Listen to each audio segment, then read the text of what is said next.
Ô homme de Dieu, nous sommes appelés par Dieu, mais nous entrons dans un combat. Quand tu entres dans le combat, si tu n'es pas fort, un marabout peut te tuer.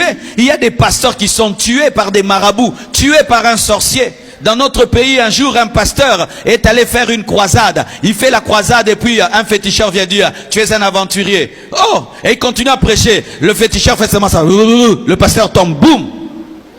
Et le féticheur monte sur l'estrade.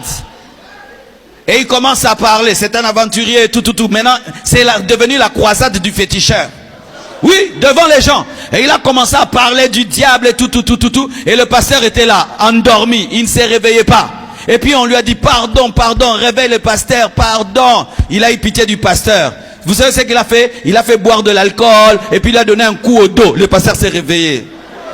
Quelle honte, quelle honte. Frère, tu dois avoir la puissance. Tu dois avoir la puissance.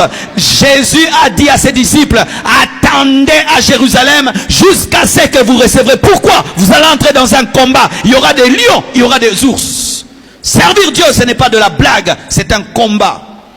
L'année passée, non, il y a 2 ans, je suis allé à Hambourg au Sénégal. On m'a invité à prêcher et j'ai tenu une croisade là-bas. C'est toujours un coin islamique. Et quand j'ai commencé à prêcher, la puissance de Dieu a commencé à se manifester. Mais un jour, le matin, j'étais en train de prier devant ma chambre, à la fenêtre de ma chambre. Je priais et je regardais l'eau. Et tout d'un coup, je vois quelqu'un vers 7 heures du matin en train de nager. Et puis j'ai dit, waouh, quelqu'un qui nage à 7 heures du matin, je vais un peu voir ça. Et puis, je vois une main qui essaye de sortir.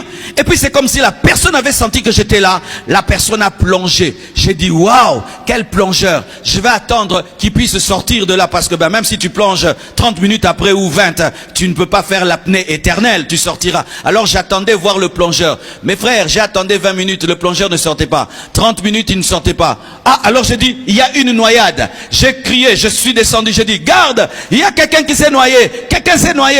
Oh, il me dit, non, ici les gens ne nagent pas. J'ai dit, non, quelqu'un est là, j'ai vu. Parce que quand la personne a plongé, ça fait les oscillations là. J'attendais. Et puis il a dit, non, ici les gens ne nagent pas. C'est réservé pour les bateaux. Les gens nagent de l'autre côté. J'ai dit, non, il y a quelqu'un, moi-même je suis descendu. J'ai commencé à me promener. J'ai dit, peut-être qu'il va ressortir, il est mort et tout ça. Mes frères et sœurs, je commence à me promener autour de l'océan. Et je vois des jeunes garçons. Je leur dis, j'ai vu quelqu'un qui nageait par là, et puis il ne ressort pas. Il a dit, ah, pasteur, oh non, ici nous nous élevons les sirènes. Et j'étais dans un hôtel qui portait le nom d'une sirène. Donc la sirène est venue vers moi, mais quand elle a senti la puissance, elle a plongé, elle est partie. Tu vivras des attaques démoniaques, pasteur. Tu vivras des attaques sataniques. Tu vivras des combats spirituels. Et tu dois avoir la puissance supérieure. Sinon, tu vas prêcher un Dieu théorique et les sorciers vont te manger. Si tu ne veux pas que les mouches puissent demeurer sur un beignet, il faut chauffer le beignet. Mais si le beignet est froid, les mouches vont se poser. Le diable s'appelle Belzéboul, le prince des mouches. Les mouches ont peur du feu. Les mouches ont peur du feu. Les mouches ont peur du feu. Tu dois être en feu. Et pour être en feu, tu dois être un homme de prière, un homme de jeûne, un homme connecté au Saint-Esprit.